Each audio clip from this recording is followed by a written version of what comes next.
సహాయకరంగా రాజుల మొదటి గ్రంథం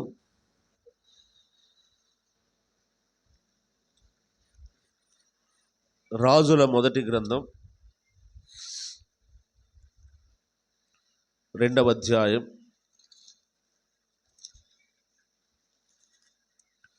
రాజుల మొదటి గ్రంథం 2వ అధ్యాయం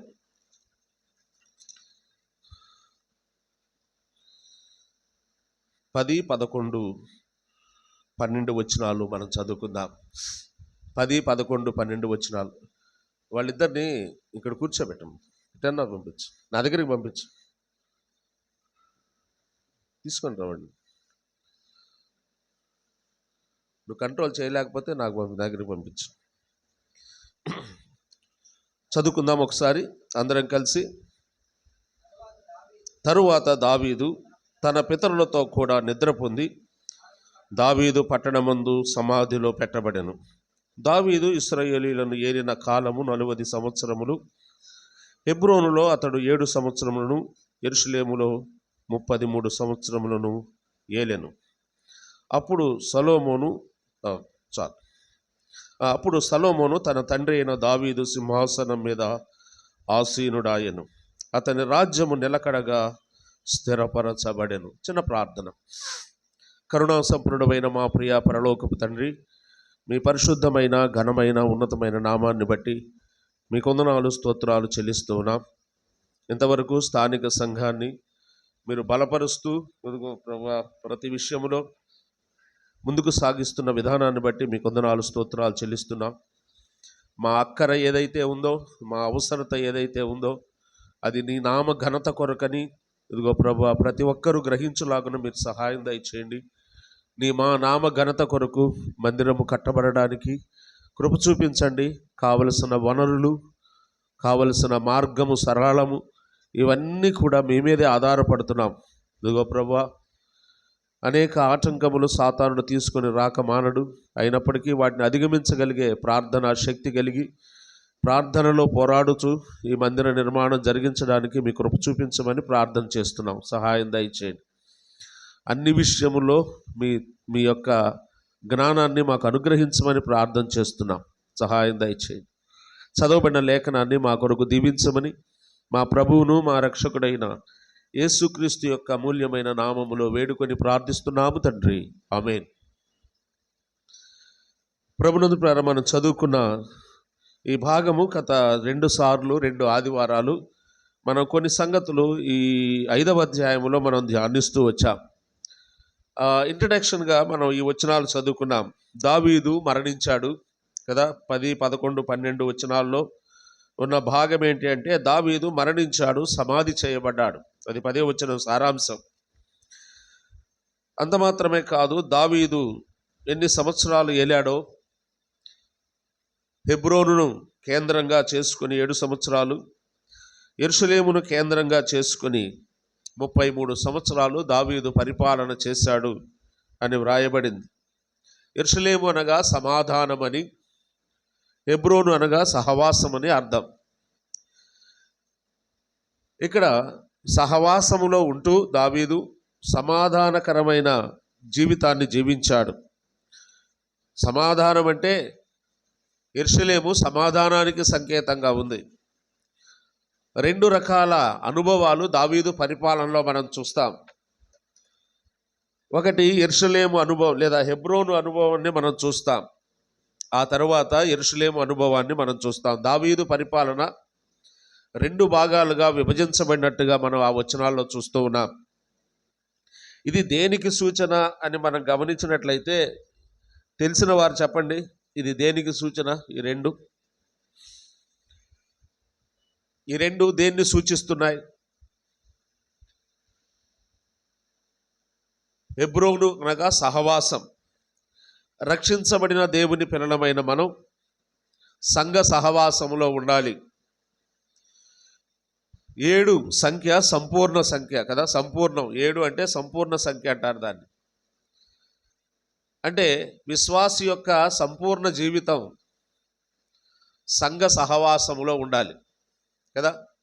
రక్షించబడిన దేవుని పిల్లలమైన మనం మన సంపూర్ణమైన విశ్వాస జీవితం సంఘ సహవాసములో ఉండాలి, సంఘాన్ని అంటిపెట్టుకొని ఉండాలి.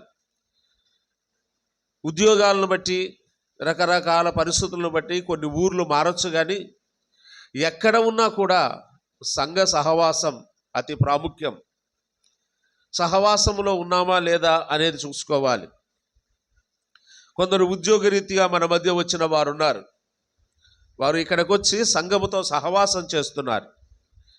కాబట్టి ఎక్కడ ఉన్నా సంఘ సహవాసం కలిగి ఉండాలి విశ్వాసి అనే దాన్ని మొదటి అనుభవం సూచిస్తుంది దావీదు పరిపాలనలో. రెండవది యెరూషలేము అనగా సమాధానం. భూమి మీద ఎక్కడ ఉంది సమాధానం? ఎక్కడా లేదు. భూమి మీద మన జీవితం అంతా యుద్ధ వాతావరణమే. కాబట్టి దేవుని మందిర లేదా సంఘ సహవాసములో మనం కొనసాగుతూ ఈ లోకాన్ని విడిస్తే పరలోకములో యెరూషలేము పరలోకానికి సాదృశ్యంగా ఉంది. యెరూషలేము ప్రయాణం అన్నది. సంఘ సహవాసములో ఉంటూ యెరూషలేము వైపు ప్రయాణం చేయాలి. ఒక పాట పాడుకుంటాం మనం, ఏదంట, సియోను పాటలు పాడుచు సియోను వెళ్ళుదాం. అవును, సియోను కొండ మీద కట్టబడినదే యెరూషలేము పట్టణం. యెరూషలేము దేవాలయం సియోను కొండ మీద కట్టబడింది. కాబట్టి ఆ పరమ యెరూషలేము పట్టణానికి మన ప్రయాణం. అక్కడికి వెళ్ళిన తర్వాత సమాధానకరమైన ఆ రాజ్యములో, పరలోక రాజ్యములో మనం ఉండబోతున్నాము అనేదానికి ముంగుర్తుగా దావీదు పరిపాలన రెండు భాగాలు కనబడుతుంది. మెటుకు దావీదు పరిపాలనా కాలం ముగించబడింది. ఇప్పుడు సొలొమోను పరిపాలనా కాలం ప్రారంభమైంది. సొలొమోను దావీదుకు బదులుగా దావీదు సింహాసనం మీద ఆసీనుడయ్యాడు. అతని రాజ్యము నిలకడగా స్థిరపరచబడినని మనం చూసాం. అతని రాజ్యము స్థిరపరచబడుతున్న విధానం ఏంటో 5వ అధ్యాయానికి రండి. 5వ అధ్యాయములో ఒక సంగతి మనం జ్ఞాపకం చేసుకున్నాం కదా.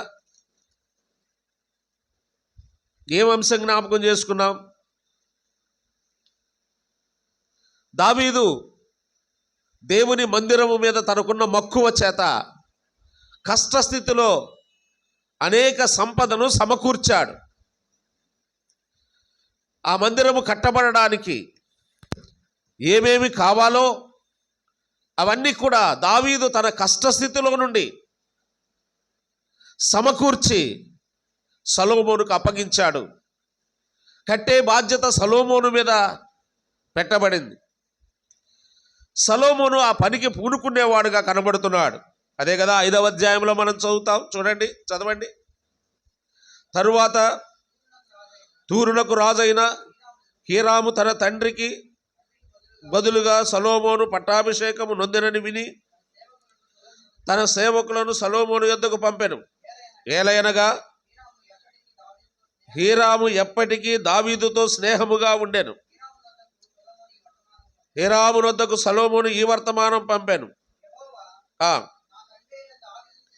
ఇప్పుడు ఈ విషయాలు చెప్తున్నాడు దావీదు. దేవుడు దావీదుకి ఏం చెప్పాడో, దావీదు సొలొమోనుకి ఏం చెప్పాడో, సొలొమోను హీరాముకి అదే చెప్తున్నాడు. ఎక్కడా మాట మార్పు లేదు. దేవుడు చెప్పిన మాట దావీదు విన్నాడు. దావీదు ఆ మాటలు సొలొమోనుకు చెప్పాడు. ఇప్పుడు సొలొమోను ఆ మాటలు హీరాముకు పంపిస్తున్నాడు వర్తమానం. హీరాము యొద్ద నుండి ప్రజలు వచ్చారు, సేవకులు ఒక వర్తమానాన్ని తీసుకొచ్చారు. తిరుగు వారు వెళుతూ ఉండగా వారితో ఒక వర్తమానాన్ని పంపిస్తున్నాడు. ఏమిటి అంటే చెప్తున్నాడు, చూడండి. నా తండ్రి అయిన దావీదు శత్రువులను అతని పాదముల కింద అణుచు వరకు అన్ని వైపులా యుద్ధములు అతనికి కలిగి ఉండెను. తన దేవుడైన యెహోవా నామ ఘనతకు అతడు మందిరము కట్టింప వీలు లేకపోయినన్న సంగతి నీ వెరుగుదువు. ఇప్పుడు శత్రువు ఒకడును లేడను అపాయమేమీ కలుగకుండా నా దేవుడైన యెహోవా నలుదిశలు నాకు నెమ్మది దయచేసి ఉన్నాడు. మందిరము కట్టబడాలి అంటే నలుదిశలు ఏముండాలంట? నెమ్మది ఉండాలి. నలుదిశలు నెమ్మది ఉండాలి. శత్రు శేషము ఉండడానికి వీల్లేదు. నేను అడుగుతున్నాను, నలుదిశలు నెమ్మది కావాలి, మందిరము కట్టబడాలి అంటే శత్రువులు ఉండకూడదు అంటే ఏం చేయాలి మనం? దావీదు ఏం చేశాడు? యుద్ధాలు చేశాడు. 80 సంవత్సరాలకు సరిపడే యుద్ధాలు దావీదు 40 సంవత్సరాల్లోనే చేశాడు. అందుకే అతనికి వీలు కాలేదు. కట్టడానికి అనర్హుడు కాదు దావీదు. చాలామంది అనేక సార్లు దావీదు అనర్హుడని ప్రకటిస్తారు. తప్పు. దావీదే అనర్హుడైతే దావీదు సమకూర్చిన సామాగ్రిని దేవుడు అంగీకరించడు కదా. దావీదు సమకూర్చిన సామాగ్రితోనే ఆ మందిరం కట్టబడింది. అందుకే స్పష్టంగా సొలొమోను వీలు కాలేదు అతనికి. 80 సంవత్సరాల యుద్ధాలు, 40 సంవత్సరాలు, రాబోయే 40 సంవత్సరాల యుద్ధాలు కూడా ముందుగానే చేశాడు. శత్రువు లేకుండా నలుదిశలు సమాధానకరమైన పరిస్థితులు ఉండగా పని ప్రారంభిస్తున్నాడు సొలొమోను. పని ప్రారంభించేటప్పుడు ఉండవలసిన విధానం ఇది. మనం కూడా పని ప్రారంభించబోతున్నాం. ఆ ఘనమైన పని, ఆ గొప్ప పని, అల్పులమైన మనం, ఎన్నికలేని వారం, నిజంగా ఎటువంటి అర్హత మనకు లేదు.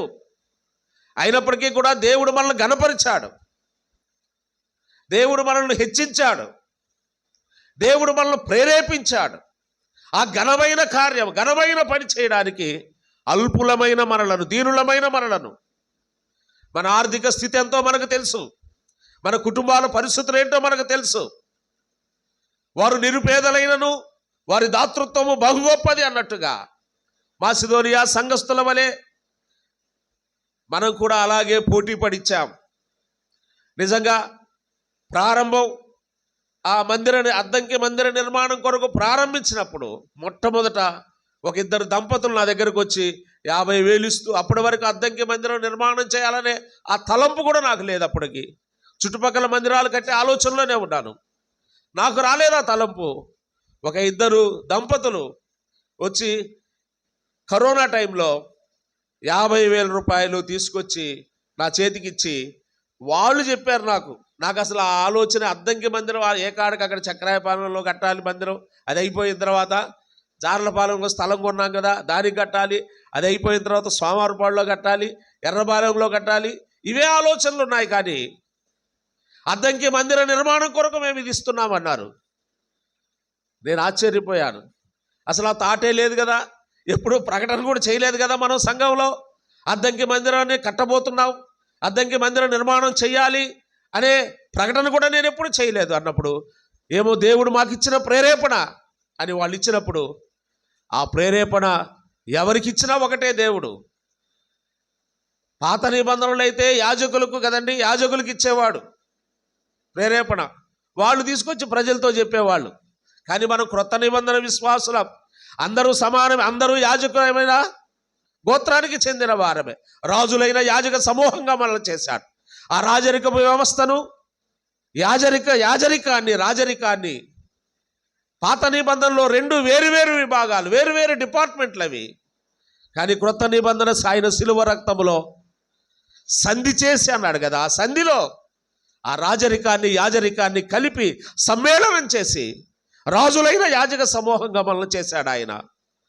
రాజులైన యాజక సమూహంగా మనల్ని చేసినప్పుడు ఎవరికి ఆ ప్రేరేపణ ఇచ్చినా అది దేవుడిచ్చిన ప్రేరేపణ తలంచి ఆ మరుసటి ఆదివారం నుండి నేను ప్రకటన చేయడం ప్రారంభించాను. కేవలం 3 సంవత్సరాల్లో మనం ఎక్కడికి రీచ్ అయ్యామంటే, అంటే దాంట్లో ప్రతి ఆదివారం వచ్చే కానుక కూడా దాంట్లో ఉందనుకోండి, దాదాపుగా 30 దగ్గరకు మనం రీచ్ అయ్యాం. దేవుడు మన చేతులను బలపరిచాడు, అతి కృపను మనకిచ్చాడు. మాసిదోనియా సంఘస్థుల గురించి రాయబడి కదండి, మీకు మాసిదోనియా సంఘస్థులకు దేవుడు అనుగ్రహించిన కృప గురించి కొరింథీ సంఘానికి రాస్తున్నాడు. అదిగో దేవుడు వారికి అనుగ్రహించిన కృపను చూడండి. ఏమిటి ఆ కృప అంటే, వారి స్థాయికి మించి ఇచ్చారంట, వారి దాతృత్వం బహు గొప్పది అన్నాడు.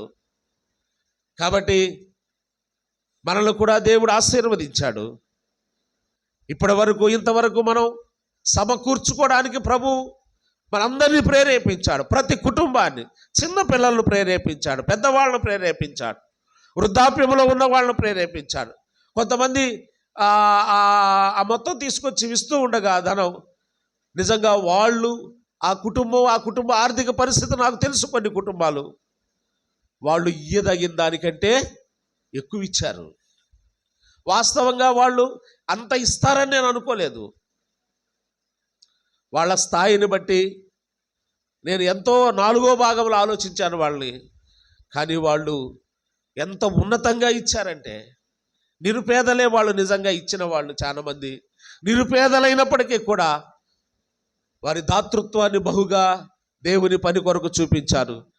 అలాగూ ఆ సమకూర్చబడిన వాటితో మందిర నిర్మాణం జరగడం ప్రారంభమవుతుంది. ఇప్పుడు మన కింద 5వ వచనం చదవండి. పోయింది వాయిస్, ఇది సరిలేదు, ఇది సరిలేదు. సౌండ్ తక్కువ ఉంటే పోద్ది వాయిస్. ఆ వాయిస్ రావడానికి నాకు 2-3 రోజులు పట్టుద్ది. నిమిషంలో పోగొడతారు మీరు. Hello hello hello hello hello hello కొంచెం పెట్టు.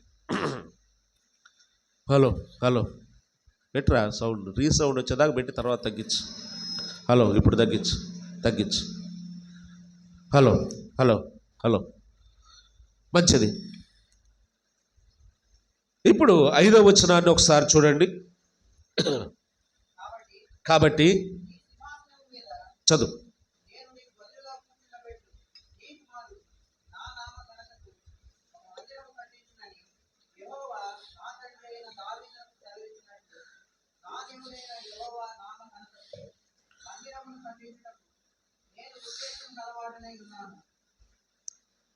నా దేవుడైన యెహోవా, ఆ సెంటెన్స్ మనం ఒకసారి దాని గురించి ధ్యానం చేసి, దాని జోలికి నేను వెళ్ళట్లేదు, చెప్తున్నా వరక.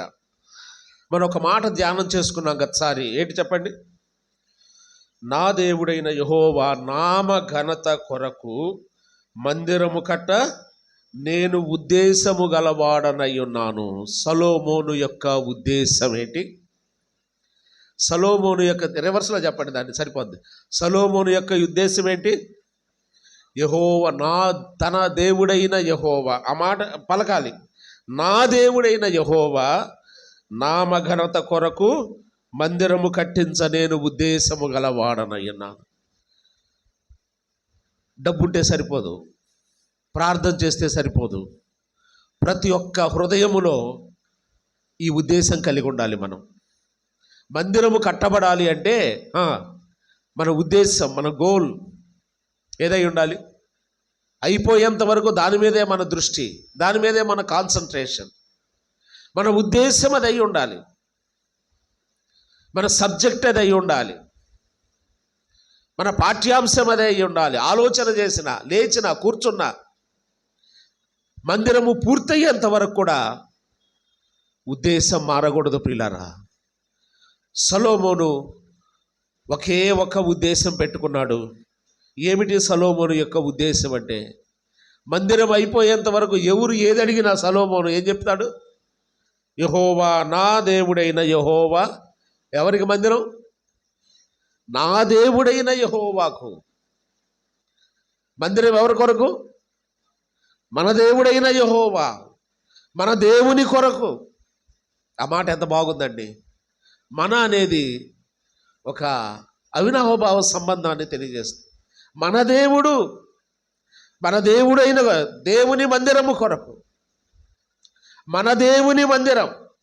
నేను అడుగుతున్నాను, మన దేవుడైన యెహోవా అనాలి అంటే ఆ దేవుడు నీ దేవుడు అయి ఉండాలి కదా.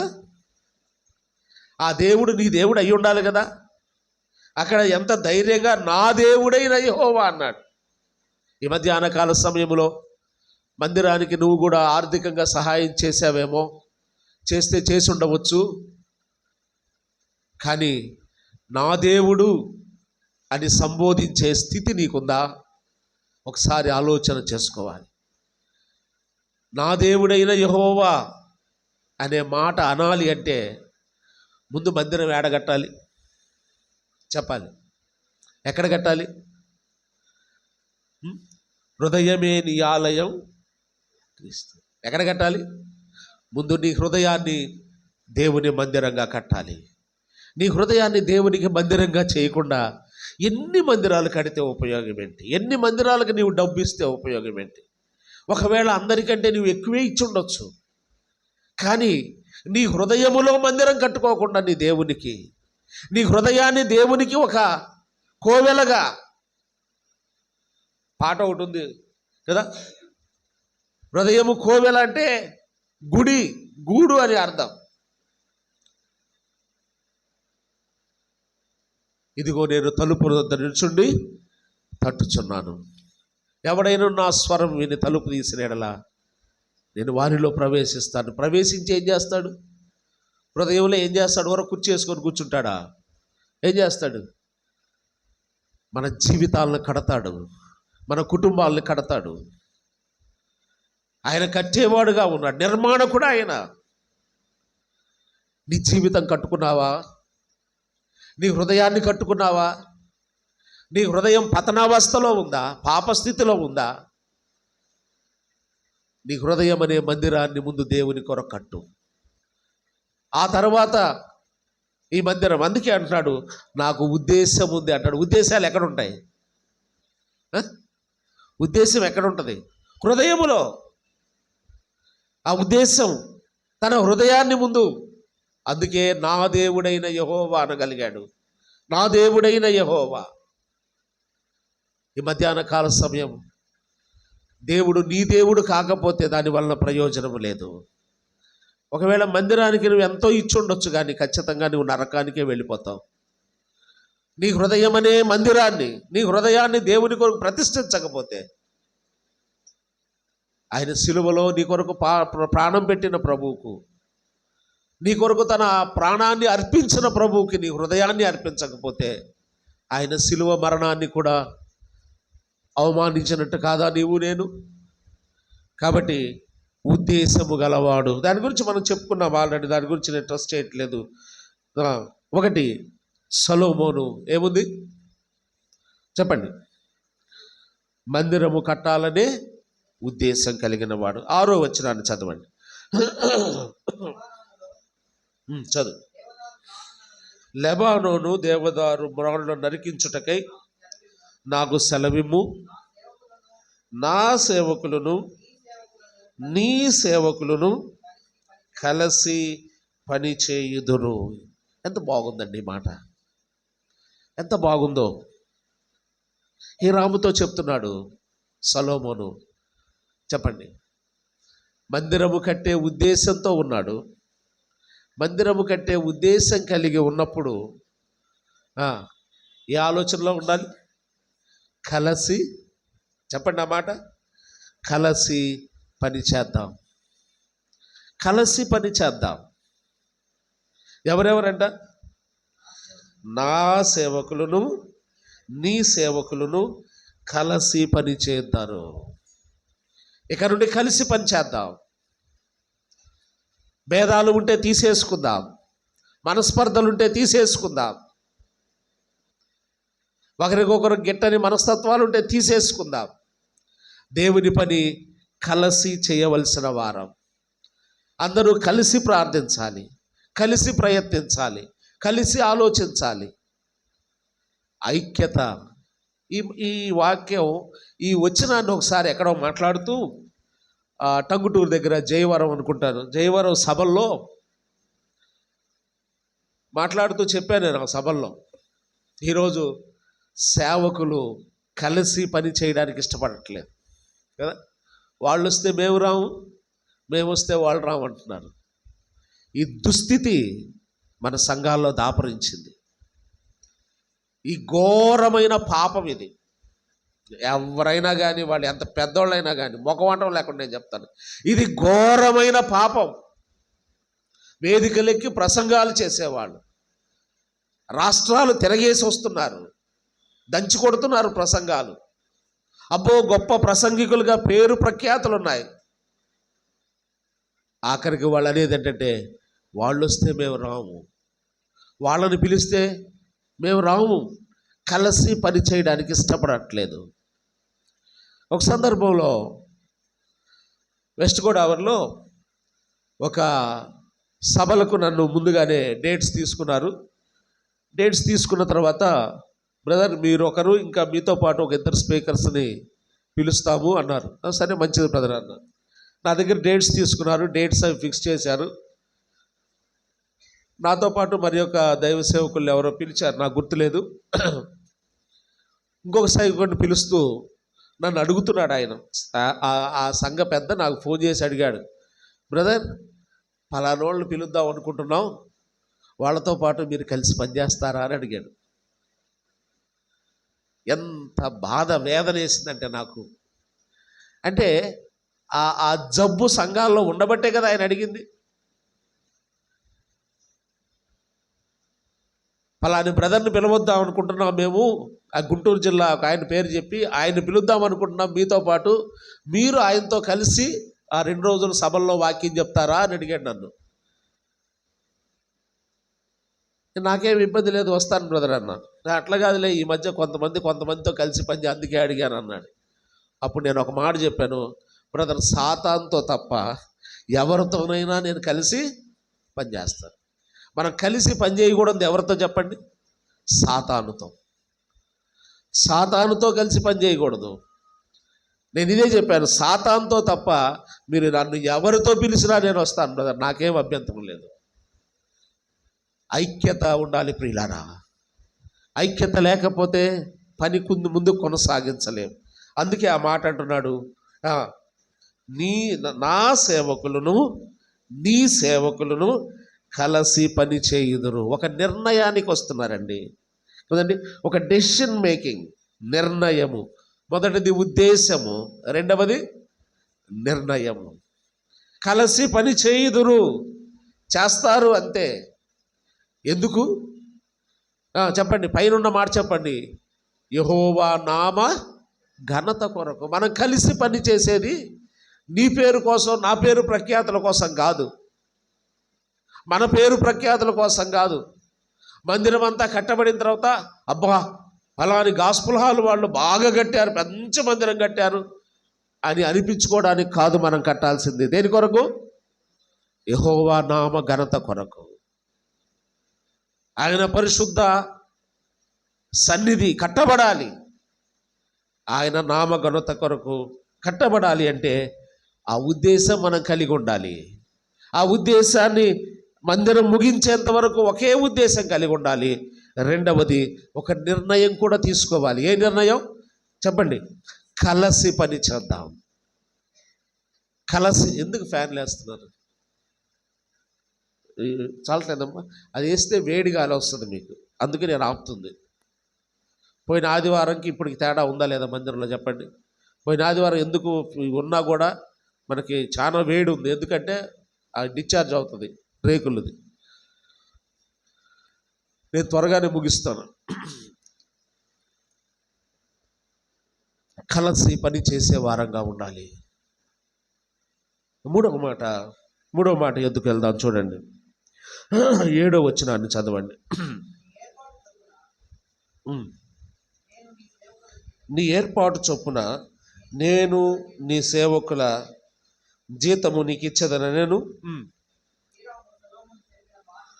హీరాము సొలొమోను చెప్పిన మాటలు విని బహుగా సంతోషపడి ఈ గొప్ప జనమును ఏలుటకు జ్ఞానము గల కుమారుని దావీదునకు దయచేసెను. యెహోవాకు ఈ దినమున స్తోత్రము కలుగునుగాక అని చెప్పి. చాలు. 7వ వచనం అంతా చదివాం కదా. ఒక మాట చెప్పండి, దాంట్లో మీరే చెప్పండి. ఉద్దేశము అని మనం చూసాం కదా.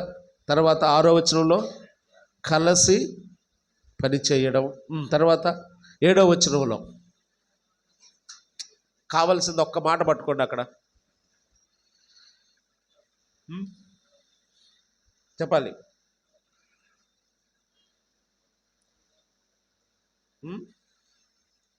ఒక్క పదం చెప్పండి అక్కడ ఉన్నది 7వ వచనంలో. మరలా ఒకసారి చదువయ్యా, జాగ్రత్తగా వినండి. మీరు కూడా చిన్నగా చదువుతూ వినండి. ఒక వాల్యుబుల్ వర్డ్ ఉంది అక్కడ. నీ ఏర్పాటు చొప్పున నీకు ఇచ్చేదను నేను హీరాము సొలొమోను చెప్పిన మాటలు విని బహుగా సంతోషపడి ఈ గొప్ప జనమును ఏలుటకు జ్ఞానము గల కుమారుని దావీదుకు దయచేసిన యెహోవాకు ఈ దినమున స్తోత్రము కలుగునుగాక అని చెప్పి చాలు. యెహోవా ఒకటి దయచేశాడు అది చెప్పండి చాలు. ఇంకా క్లూ ఇంతకంటే ఎవరిస్తారు క్లూ? చెప్పండి. జ్ఞానము. ఏం కావాలి? జ్ఞానం కావాలి. ఎవరి జ్ఞానం? దేవుడు దయచేసే జ్ఞానం కావాలి. మన జ్ఞానాలు తీసి పక్కన పెడదాం. చాలా స్పష్టంగా అక్కడ దాన్ని మనం ఏరుకోవాలి. ఆ పదాన్ని జ్ఞానము గల కుమారుని దావీదుకి ఇచ్చాడు అంటే మనం ఆ కుమారుని తీసి పక్కన పెడదాం. ఏది ఇచ్చాడు దావీదుకి? జ్ఞానము ఇచ్చాడు కదా. ఒక బిల్డింగ్ కట్టాలి అంటే ఏం కావాలి? పనిచేసే మ్యాన్ పవర్ కావాలి, కలిసి పనిచేసే ఐక్యత ఉండాలి, డబ్బులు కావాలి, ప్రార్థన కావాలి, ఇవన్నీ చెప్పుకున్నాం కదా. ఇంకేం కావాలి? జ్ఞానం కావాలి. ఈ లోక సంబంధమైన జ్ఞానం ఒక్కటే సరిపోదు, దేవుడు దయచేసే జ్ఞానం కావాలి. దేవుడు దయచేసే జ్ఞానం కావాలి అంటూ యెహోవాకు ఈ దినమున స్తోత్రము కలుగునుగాక. దేవుని జ్ఞానము పొంది మనం ఆ పని చేయాలి. ఒక రకం చెప్పాలి అంటే చక్రాయపాలెంలో మందిరం ప్రారంభించిన దగ్గర నుంచి దానికి ఇంజనీర్ ఎవరు లేరు. ఎంతమంది ఇంజనీర్లు తెలుసా దానికి? ఆ మందిరానికి 10-12 మంది ఇంజనీర్లే. అందరూ మన సంఘంలో వాళ్ళే. ఎవరికి వచ్చిన ఆలోచన వాళ్ళు చేయటమే. ముందు కాస్త గోడలు వంకర తింకరగా ఉన్నాయి, నాకు తెలుసు అది. కానీ ప్లాస్టింగ్ చేసి ఫినిషింగ్లో వాటిని కవర్ చేసాం. ఎందుకంటే ఆడ ఎవరు ఇంజనీరు లేడు. దానికి ఏది చేయాలనుకున్నా మా సొంత ఆలోచనతోనే, దేవుడిచ్చిన జ్ఞానంతో. వాస్తవంగా మాకు ఏం తెలియదు. పోనీ ఈ చింటూ ఏదైనా ఉపయోగపడతాడంటే వాడు అసలు దేనికి ఉపయోగపడలే. ఎందుకు? వాడు ఏది సివిల్ కదా చేసింది, సివిల్ ఇంజనీర్ కదా. వాడికి అసలు ఏమి చేత కాకపోయా. దేవుడిచ్చే జ్ఞానం. అంతకుముందు మందిరం స్లాబ్ వేయక ముందు వచ్చిన వాళ్ళందరూ, బ్రదరు ఈ గోడ కొంచెం క్రాస్ వచ్చిందండి అన్న. మాకు తెలిసి మాకు కనపడుతుందండి నేను. ప్రతి ఒక్కళ్ళు స్లాబ్ వేసేదాకా ఈ గోడ కొంచెం డౌన్లో ఉంది, ఈ గోడ కొంచెం వంకర వచ్చింది, అది ఇది అన్నారు. అన్నీ అయిపోయినాయి. ఆఖరిలో ప్లాస్టింగ్లో మొత్తం సరి చేయబడింది. మందిరం అయిపోయిన తర్వాత ఎక్కడ క్రాసులు కనపడలా, పోయినాయి అన్నీ. మనము అజ్ఞానులమే కావచ్చు, మనం ఈ లోక సంబంధమైన జ్ఞానం ఎప్పుడు దేవుని పనిలో పనికిరాదని గుర్తుపెట్టుకోండి. పరసంబంధమైన జ్ఞానం కావాలి. ఆలోచన, జ్ఞానము, వివేకము, ఇవన్నీ సొలొమోను పొందుకున్నాడు. ఎలా వచ్చాయి సొలొమోనుకి? ఇక్కడ చెప్పినంత సింపుల్గా రాలా. ఇక్కడ హీరాముకి సొలొమోను చెప్తున్నాడు. ఏం చెప్పాడు చూడండి. దావీదునకు జ్ఞానము గల కుమారుణ్ణి సొలొమోనుకి సొలొమోను అనే జ్ఞానం కలిగిన కుమారుణ్ణి దావీదుకి ఇచ్చాడని చెప్పారు. నిజంగా ఆ సెంటెన్స్ ఒకసారి ఆలోచిద్దాం. జ్ఞానము కలిగిన కుమారుణ్ణి ఇచ్చాడా? మామూలు కుమారుణ్ణి ఇస్తే సొలొమోను జ్ఞానం సంపాదించుకున్నాడా? ప్రార్థన చేసి ప్రభు దగ్గర. అది జ్ఞానము కలిగిన కుమారుడు అయ్యాడు. తర్వాత బుద్ధి విజ్ఞానములు సర్వసంపదలు ఆయన యందు గుప్తమై ఉన్నాయి. కాబట్టి ఆలోచన. కాబట్టి మూడవ మాట మనం తీసుకోవాల్సింది, దేవుడు దయచేసే జ్ఞానముతో మనం ముందుకు వెళ్ళాలి. దేవుడు దయచేసే జ్ఞానంతో మనకు ముందుకు వెళ్ళకపోతే ఓటమి పాలవుతాం, అవమానం పాలవుతాం. 4వ మాట చూద్దాం, చూడండి.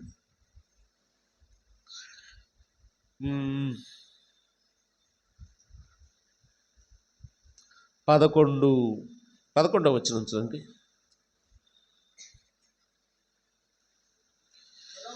ఆ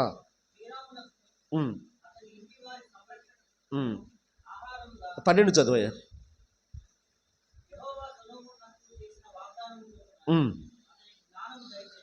చూడండి, ఆగండి. దేని చొప్పున జ్ఞానం దేని చొప్పున వచ్చింది? దావీదుని బట్టి కాదు. వాగ్దానం చేశాడు. ఆ వాగ్దానము చొప్పున అతనికి జ్ఞానము దయచేశాడు. ఇప్పుడు మందిరము కట్టబడడం ప్రారంభమైంది. 15వ వచనానికి రండి. మరియు సొలొమోనుకు బరువులు మోయువారు 70,000 మందియు, పర్వతములందు మొరాలును నరుకువారు 80,000 మందియు. చదువు. వీరు కాక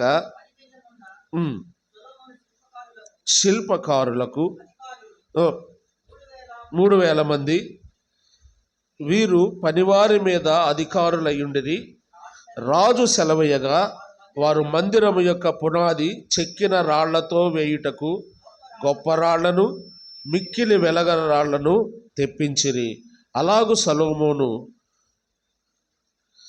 పంపిన వారందరూ గిబ్లీయులను, ఎరాము శిల్పకారులను మ్రానును నరికి రాళ్లను మలిచి మందిరము కట్టుటకు మ్రానును రాళ్లను సిద్ధపరచిరి. మనకు కావలసిన మాటలు కొన్ని ఏరుకుందాం. దాంట్లో ఒకటి, సొలొమోను మందిరము కట్టడానికి ప్రారంభించినప్పుడు ఎవరెవరు ఉన్నారు అక్కడ చెప్పండి. ఒకటి, బరువులు మోయువారు. 2, దాని కిందే చూడండి, మ్రానులు. సంఖ్య వద్దులే మనకి. బరువులు మోయువారు 70,000. మ్రానులు నరుకువారు ఎంతమంది? 80,000 మంది. తర్వాత శిల్పకారులు 3,300 మంది.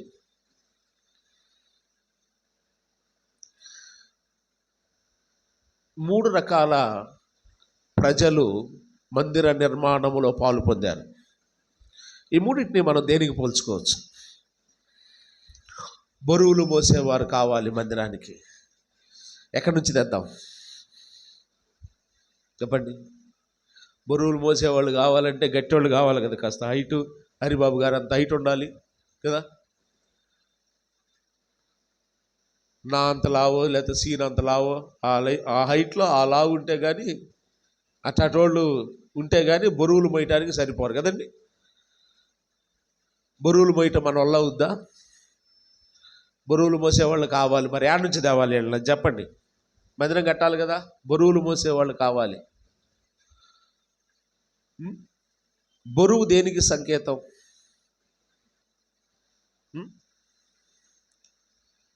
అప్పుడప్పుడు ఇంట్లో తండ్రి అంటూ ఉంటాడు కొన్ని కుటుంబాల్లో, మోసేవాడిని నేను ఒకడు ఉన్నాను కాబట్టి మీకు ఏం అర్థం కావట్లేదు అంటుంటారు కదా పిల్లలతో. మోసేవాళ్ళం మేము ఉన్నాం కాబట్టి మీకు ఏం అర్థం కావట్లేదు అంటారు. అంటే దాని అర్థం ఏంటి? మీకు తెలుసు, చెబితే బుక్ అవుతామని చెప్పి మీరు చెప్పరు. చాలా తెలివైన వాళ్ళు మీరు. మీకు తెలియదు అనుకోవటం కాదు, మీకు తెలియదని కాదు నేను వాక్యం తెలుసు. మీకు బరువులు మోయటం అంటే ఏంటో మీకు ఎప్పుడో అర్థమైంది. మీకు అది కదా. అట్లాంటి వాటికి మనం కొంచెం జాగ్రత్తగా రిజర్వ్డ్గా ఉంటాం బ్రదర్. నేను చాలా రిజర్వ్డ్గా ఉంటాను బ్రదర్. చెప్పండి, బరువులు మోయాలంటే ఏం చేయాలి?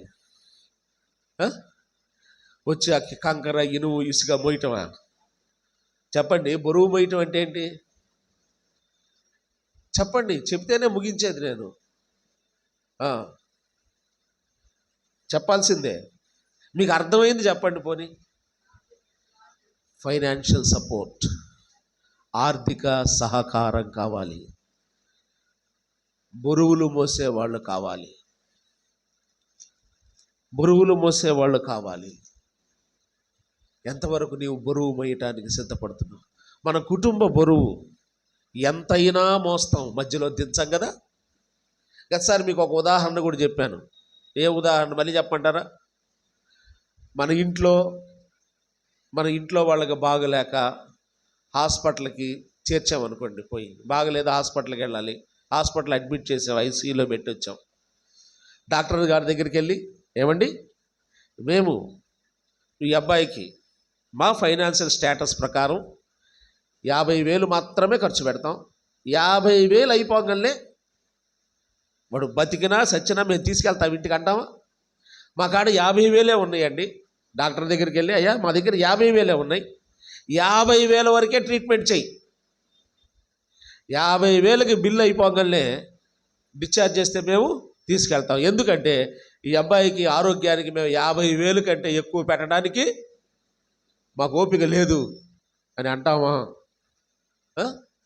చెప్పాలి త్వరగా. చెప్పకపోతే టైం వేస్ట్ అవుద్ది. అంటామా? ఎంతైనా కానీ కదండి. అక్కడ వచ్చే పదం ఏంటి? అవసరమైతే మన దగ్గర లేకపోతే అమ్మడానికైనా సిద్ధపడతాం కదా, అమ్మడానికైనా సిద్ధపడతాం. అవసరమైతే ఇల్లు, అవసరమైతే పొలం, అవసరమైతే ఏదైనా స్థలం ఉంటే తెగనమ్మైనా క్షేమంగా ఆ బిడ్డను ఇంటికి తీసుకొచ్చేంత వరకు మనం ఖర్చును వెనకాడం కదా. మరి అలాగే బరువు మొయ్యడం అంటే మధ్యలో దించడం కాదు కదా. ఎప్పుడు దాకా మొయ్యాలి బరువు? నా వంతు అయిపోయిందండి, నేను మొదట్లోనే మోసేసాను, అయిపోయింది అని ఊరుకోవడానికి వీల్లేదు. ఎప్పుడు దాకా మొయ్యాలి? పని ముగించబడేంత వరకు. పని ముగించబడేంత వరకు ఆ సిద్ధపాటు కలిగి ఉండాలి. అందుకే సిద్ధపరచరి అనే మాట కనబడుతుంది. సిద్ధపరచుకోవాలి. బరువులు మోసేవారు కావాలి. ఎన్నో బరువులు కుటుంబంలో బిడ్డలు, సంసారం, ఎన్నో బరువులు మోస్తాం మనం. దేవుని కొరకు ఏమైనా మోసామా? పోనీ ఒక మాట ఇలాగ అడుగుతున్నాను, మన కొరకు ఆయన ఏమైనా మోసాడా? ఒకసారి గుర్తు చేసుకుందాం. మన బరువు ఏదైనా మోసాడా ఆయన? చెప్పండి. మన పాప భారాన్ని మోయలేదు ఆయన? ఆ మ్రాను మీద వేలాడదీయబడి మన పాపం కొరకు కాదా? ఇదిగో లోక పాపమును మోసుకొని పోచున్న దేవుని గొర్రెపిల్ల. ఆయన మన పాప భారాన్ని మోసాడండి. మన పాప భారాన్ని మొయ్యకపోతే మనకు రక్షణ లేదు, పాతాళము తప్పదు మనకి. మన పాప భారాన్ని మోసిన ఆ ప్రభువు కొరకు ఎంతైనా బరువు మోయడానికి సిద్ధపడాలి. మనం లెక్కలు వేయకూడదండి. లెక్కేసి మొయ్యలేదు మన పాప భారాన్ని, మనల్ని అడిగి మొయ్యలేదు. మన పాప భారము ఎంత భారమైందో మనకే తెలుసు. ఎంత ఘోర పాపాత్ములమో మనకు తెలుసు. మన పాపం వెయిటేజ్ ఎంతో మనకు తెలుసు కదా. నేను ఇంతవరకే మొయ్యగలను అన్నాడా? అనలేదు. లోక పాప భారమంతా మోసాడు ఆయన. ఆ పాపము కొరకే ఆయన సిలువలో మరణించాడు. మన పాప భారాన్ని మోసిన ఆ ప్రభువు కొరకు మనం బరువు మొయ్యలేమా? యెహోవా నామ ఘనత కొరకు కట్టబడే మందిర నిర్మాణంలో మనం బరువు మొయ్యడానికి దేవుడు మన కొరకు ఏం మోసాడో, ఆయన పాప భారాన్ని మోసి ఆయన మరణించాడు మన కొరకు. ఆయన కొరకు మనం ఎంత బరువు మోస్తే మాత్రం సమానం అవుతుంది? ఆ రుణం తీరుతుంది చెప్పండి. కాబట్టి మనం బరువులు మోసే వారంగా ఉండాలి. రెండో మాట ఎందుకు వస్తున్నా, మ్రానులు నరుకువారు. వీళ్ళెవరు? మ్రానులు నరకరంటే వీళ్ళ చేతులు ఏముంటాయి? మ్రానులు నరికే వాళ్ళంటే వీళ్ళ చేతుల్లో ఏముంటాయి చెప్పాలి? గొడ్డళ్ళు ఉంటాయి కదా. గొడ్డళ్ళు తీసుకొని నరుకుతారు. అంటే ఒక బ్యాచ్ కావాలి మనకు, వాళ్ళు కూడా కదా. నాని నవ్వుతున్నాడు కదా. ఎవరు కావాలి మనకి? ఎవరైనా తగాదకు వస్తే గొడ్డళ్ళు తీసుకొని వాళ్ళ మీదకి వెళ్ళే బ్యాచ్ ఒకటి కావాలనే దాని అర్థం. చెప్పండి. మ్రానులు నరకడం అంటే కష్టం తెలియజేస్తుంది కదా. దాంట్లో ఏం కనపడుతుంది? శ్రమ. నువ్వు ఆర్థికంగా బరువు మొయ్యలేకపోవచ్చు, కానీ ఇంకేం చేయగలవు? నువ్వు శ్రమ పడవచ్చు. ఒక రకంగా చెప్పాలి అంటే చక్రాయపాలెం మందిర నిర్మాణం కొరకు ఇక్కడ పనిచేయని వాళ్ళు ఎవరు లేరు నాకు తెలిసి. నేను నిజంగా చెప్తున్నాను, మీరు నన్ను ఆ రోజు కొంతమంది బాధపడి ఉండొచ్చు, ఉద్యోగస్తులను కూడా తీసుకెళ్ళి బొచ్చెలు మోపించాను నేను. ఆ కోపం చాలా మందికి నా మీద ఉండే ఉంటుంది. ఎంప్లాయీస్ని కూడా తీసుకెళ్ళి నేను బొచ్చులు మోపించా అక్కడ. ఎందుకు? ఎవరి పని చేస్తున్నాం మనం? దేవుని పని. నిజంగా ఆ రోజు అలాగే వచ్చారు. ఆ బెల్ట్ వేసేటప్పుడు, స్లాబ్ వేసే ఆ కింద బెల్ట్ వేసేటప్పుడు చాలామంది ఎంప్లాయీస్, వాళ్ళు గవర్నమెంట్ ఎంప్లాయీస్ కూడా వచ్చి ఆ పనిలో పాలు పొందారు. ఇక సహోదరులు సహోదరీలు కొంతమంది అయితే విరామము లేకుండా పనిచేశారు. విరామము లేకుండా పనిచేశారు. కొన్నిసార్లు అక్కడ స్లాబ్ వేసేంత వరకు నీడ కూడా లేదు. అక్కడ ఆ చెట్ల కిందే కుర్చీలు వేసుకొని కూర్చొని అక్కడే పనిచేసాం. ఒక రకంగా చెప్పాలంటే దాదాపు 2 లక్షల రూపాయలు లేబర్ మిగిలిందంతే. అంటే మనమే పనిచేసాం, ఎంతో పనిచేసాం. ఇక్కడ నాకు కనబడుతున్నారు చాలామంది, డానీ కానీ ఇక్కడ కనబడ్డారు చాలామంది. ప్రతి ఒక్కళ్ళు దాంట్లో చేసిన వాళ్ళే, చెయ్యి పెట్టని వాళ్ళు అంటూ ఎవరు లేరు. శ్రమ పడదాం.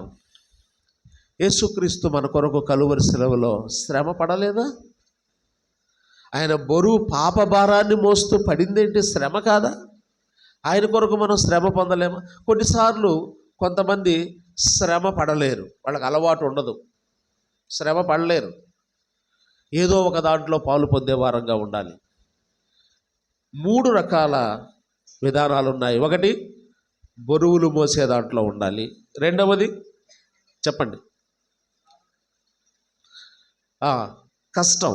కష్టం చేయడం, చేయగలిగితే ఆ పనిలో పాలు పొందడం.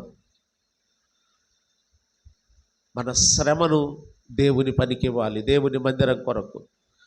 ఆ మందిరం పనిలో మన చెమట ఉండాలి, మన ఆర్థిక స్థాయి ఉండాలి దాంట్లో, మన ధనము ఉండాలి, మన చెమట ఉండాలి దాంట్లో. ఆ తర్వాత ఇంకొకటి ఏం చెప్పండి?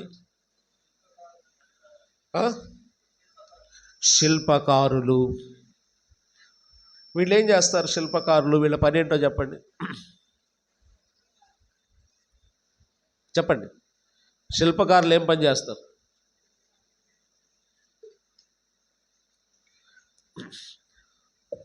రూపం లేని ఒక రాయిని వాళ్ళకి ఇస్తే దాన్ని ఏం చేస్తారు?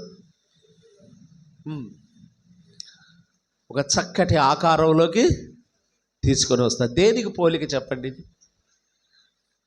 మీరు చెప్పాలి, పోలిక చెప్పండి. దేనికి పోల్చుకోవచ్చు మనం? ఇదే బైబిల్ స్టడీ ధ్యానించడం అంటే అదే. దేనికి పోల్చుకోవచ్చు మనం? శిల్పకారుల పని. ఒక రూపం రావాలి. శిల్పకారుడు ఎంతో ప్రయాసపడితే కానీ ఆకారము లేని రాయిని ఒక రూపానికి తీసుకొస్తాడు. ఏంటి ఆ ప్రయాస? ఎంతగా పోరాడతాడు కదండి ఆ రాయితో. పొద్దున్న లేచిన కాడ నుంచి ఆ రాయి తీసుకుంటాడు, సుత్తి తీసుకుంటాడు, ఉలి తీసుకుంటాడు, ఆ రాయినే కొడుతూ ఉంటాడు. దేనికి పోలిక చెప్పండి?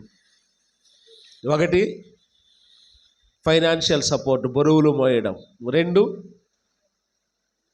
శ్రమ, శారీరక శ్రమ. 3వది చెప్పండి. నేను క్లూ ఇచ్చా మీకు, రాయితో పోరాడతాడని. శిల్పకారుడి పని ప్రార్థనా పరులు కావాలి. చేస్తూ ఉండగా ఒక రూపం వస్తుంది. ప్రార్థన ఒక రూపాన్ని తీసుకొస్తుంది పనిలో, దేవుని పనిలో. ఒక రూపం రావాలి అంటే ఎక్కడ పోరాడాలి? ప్రార్థనలో పోరాడాలి. ప్రార్థనలో పోరాడితే రాయి లాంటి మనుషులు కూడా కరిగిపోతారు. నీ కుటుంబంలో ఇంకా రక్షించబడని బండరాళ్ళుగా ఉన్నారా? నీవు రక్షించబడిన నీవు శిల్పకారుడు అవ్వాలి. ఆ రాయితో నీవు సంధించాలి. ఆ బండరాయిని దేవునికి ప్రయోజనకరమైన సజీవమైన రాయిగా మలచాలి. మీరు బేల్దారి మేస్త్రి చేతిలో టాపీ ఉంటుంది. గోడ కడుతూ ఉన్నప్పుడు మధ్యలో ఆ ఇటుకనిట్ట తీసుకొని ఏం చేస్తాడు? చెక్కుతాడు. ఎందుకు? అక్కడ సెట్ అవ్వాలి అంటే ఏం చేయాలి? దానికి దెబ్బ తగలాలా లేదా? అప్పుడప్పుడు ఎరగొడతా ఉంటాడు ఇటుకలు. అక్కడ అమర్చబడాలి. మీరు సజీవమైన రాళ్లుగా, ఆత్మ సంబంధమైన మందిరముగా కట్టబడాలి. ఈ ముగ్గురు కలిసి ఏం చేశారంట? చదవండి ఆ మాట. ఆఖరి లైన్ చదవండి. శిల్పకారులను, పైన వరుసగా చెప్పుకుందాం, బరువులు మోయువారును, ఇలా ఒక సెంటెన్స్ చేద్దాం దీన్ని. బరువులు మోయువారును, మ్రానులు నరుకువారును, శిల్పకారులను, మ్రానులు నరికి రాళ్లను మలిచి, ఇక్కడ ఉంచండి, శిల్పకారులను మ్రానులు నరికి రాళ్లను మలిచి మందిరము కట్టుటకు మ్రానులను రాళ్లను సిద్ధపరచారు. దేవుని మందిరం సిద్ధపడాలి అంటే, దేవుని మందిరం ఏర్పడాలి అంటే ఈ 3 విభాగాల్లో మనం పని చేయాలి. ఒక్కొక్కసారి 3 విభాగాల్లో చేయగలిగిన సామర్థ్యత మనకు ఉంటుంది కదా. 3 విభాగాల్లో చేయాలి. అది దేవుడు నీకు ఇచ్చిన ఘనత అనుకో, గొప్ప అవకాశం. కొంతమంది 3 చేయలేరు. కొంతమంది కష్టం చేయలేరు. వాళ్ళు ఒకటైనా పంచుకోవచ్చు. శిల్పకారుని పని ఎవరు చేయలేరు చెప్పండి? నీ కాళ్ళు చేతులు పడిపోయి మంచంలో ఉండా ఈ పని చేయొచ్చు కదా. ప్రార్థన, మందిర నిర్మాణం. నీవు ఒకవేళ వృద్ధాప్యంలో ఉన్నావేమో, నీవు ఆ మందిరం కొరకు ఆర్థికంగా ఇవ్వలేని స్థితిలో ఉన్నావేమో, బరువు మొయ్యలేని స్థితిలో ఉన్నావేమో, శ్రమ చేయలేని స్థితిలో ఉన్నావేమో, కానీ శిల్పకారుని పాత్ర పోషించవచ్చు నీవు. ఇది ప్రతి ఒక్కళ్ళు చేయగలిగిన పనిది. మందిర నిర్మాణం కొరకు ప్రార్థన చేసేవారంగా ఉండాలి, బరువులు మోసేవారంగా. రెండవది మ్రానులు నరుకువారు, మూడవది శిల్పకారులు. అందరూ కలిసి ఏం చేశారంట? సిద్ధపరచారు. దేవుని మందిరం ఏర్పడాలి అంటే ఇంత ప్రయాస దాని వెనుక ఉంది కదండి. 6వ అధ్యాయానికి రండి. 6వ అధ్యాయం 1వ వచనం. అయితే ఇశ్రాయేలీలు ఐగుప్తులో నుండి బయలుదేరి వచ్చిన 480వ సంవత్సరమందు, అనగా సొలొమోను ఇశ్రాయేలును ఏల 4వ సంవత్సరమందు జీపను 2వ మాసమున అతడు యెహోవా మందిరమును కట్ట ఆరంభించెను. 6వ అధ్యాయములో మందిరం కట్టడం ప్రారంభించే ముందే ఏమేమి ఉన్నాయి? బరువులు మోసేవారు ఉన్నారు, చెప్పండి. మ్రానులు మోసేవారు ఉన్నారు. తర్వాత ప్రార్థనలో ఇలా చెప్పుకుందాం. ఆర్థిక సహకారాన్ని అందించేవారు ఉన్నారు, శ్రమను సహకారంగా ఇచ్చేవాళ్ళు ఉన్నారు, ప్రార్థనా సహకారాన్ని అందించేవారు ఉన్నారు. వీళ్ళందరితో కలిసి ఇప్పుడు మందిరాన్ని ప్రారంభించాడంట. ఇవన్నీ ముందు సిద్ధపరచుకొని కదా. మీరు గమనించండి, 5వ అధ్యాయం ఆఖరి మాట ఏంటి? సిద్ధపరిచిరి. మొదటి అధ్యాయం ప్రారంభించిరి, సిద్ధపరిచిరి, ప్రారంభించిరి. వీళ్ళు చాలా మంది చెప్పారు నాకు, మీకెందుకు మొదలు పెట్టండి, అయ్యే వస్తాయిలే అన్నారు. ఎటు నుంచి వస్తాయో నాకు అర్థం కాల. మొదలు పెడితే నా సంవత్సరం కిందనే చెప్పారు, మీకు ఎందుకన్నా మొదలు పెట్టండి, అయ్యే వస్తాయి. ఎటు నుంచి వస్తాయి? ఆ మాట నాకు ప్రేరేపణ కలిగి సిద్ధపరచుకొని పని ప్రారంభించబడాలి. సిద్ధపరచుకోవాలి. ముందే సిద్ధపరచుకోవాలి, మన హృదయాలు సిద్ధపరచుకోవాలి. మన హృదయం అనే మందిరాన్ని దేవునికి గుడిగా చేయాలి. ఆ తర్వాత మిగతావి సిద్ధపరచుకోవాలి. ఆ మందిరం కట్టాలనే ఉద్దేశం ఉండాలి మనకి. మందిరము కట్టాలనే ఉద్దేశం మాత్రమే కాదు, కలిసి పని చేయాలనే ఉద్దేశం ఉండాలి. మూడవది, దేవుని జ్ఞానం మీద ఆధారపడి ముందుకు సాగాలి. అప్పుడు బరువులు మోసేవారు, మ్రానులు నరికేవారు, శిల్పకారులు ఉన్నప్పుడు వారు పనిని ప్రారంభించారు అనే మాట మనం చూస్తాం. అలాగూ మనం పనిని ప్రారంభించుకోవడానికి ప్రభువు మనకు సహాయపడునుగాక. ప్రార్థన చేద్దాం. దేవుడి కొద్ది మాటలు మన కొరకు దీవించునుగాక.